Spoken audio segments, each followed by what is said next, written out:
Akhil movie తర్వాత ఈ young hero next film ఎవరితో, ఏ డైరెక్టర్ కు అవకాశం ఇవ్వబోతున్నాడు, అఖిల్ మనసులో ఎవరున్నారు, ఇదే ఇప్పుడు హాట్ డిస్కషన్ అయింది ఫిల్మ్ ఇండస్ట్రీలో.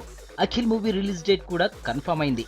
మరో సినిమాకు సైన్ చేయకపోయినా అందాల రాక్షసి డైరెక్టర్ హను రాఘవపూడికి ఛాన్స్ ఇవ్వనున్నట్లు సమాచారం. స్టార్ డైరెక్టర్స్ తో కాకుండా అప్కమింగ్ డైరెక్టర్స్ కి అవకాశం ఇస్తే బాగుంటుందనే ఫీలింగ్ వ్యక్తం చేశాడట.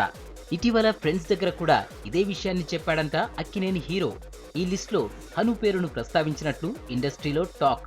అందాల రాక్షసి మూవీ చాలా బాగా తీశాడని, కథనం టేకింగ్ లో డిఫరెంట్ గాను రిచ్ గాను కనిపించిందని, హనుకు అవకాశం ఇస్తే ఎలా ఉంటుందని అన్నాడంట.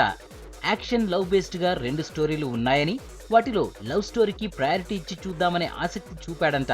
అఖిల్ మూవీ యాక్షన్ ఓరియంటెడ్ గా ఉంటుంది కాబట్టి సెకండ్ మూవీ మాత్రం రొమాంటిక్ లవ్ గా వెళ్దామని ఆలోచించే హనుకు అవకాశం ఇస్తున్నట్లు కూడా చెప్పుకొచ్చాడట. ప్రస్తుతం నాని హీరోగా హను చేస్తున్న మూవీ 70% కంప్లీట్ అయింది. మరో నెల రోజుల్లో ఇది కంప్లీట్ అవుతుంది. ఆ తర్వాత హను డైరెక్షన్ లో అఖిల్ సెకండ్ మూవీ స్టార్ట్ అవుతున్నట్లు సమాచారం. అఖిల్ మూవీ రిలీజ్ తర్వాత పబ్లిక్ రెస్పాన్స్ ను బట్టి హను డైరెక్షన్ లో లవ్ స్టోరీకి గ్రీన్ సిగ్నల్ ఇచ్చే అవకాశం ఉంది. అక్కినేని ఫ్యామిలీతో డైరెక్ట్ చేసే అవకాశం వస్తే కెరీర్ ట్రాక్ పై పడినట్లే అని ఖుషిగా ఉన్నాడు ఈ యంగ్ డైరెక్టర్.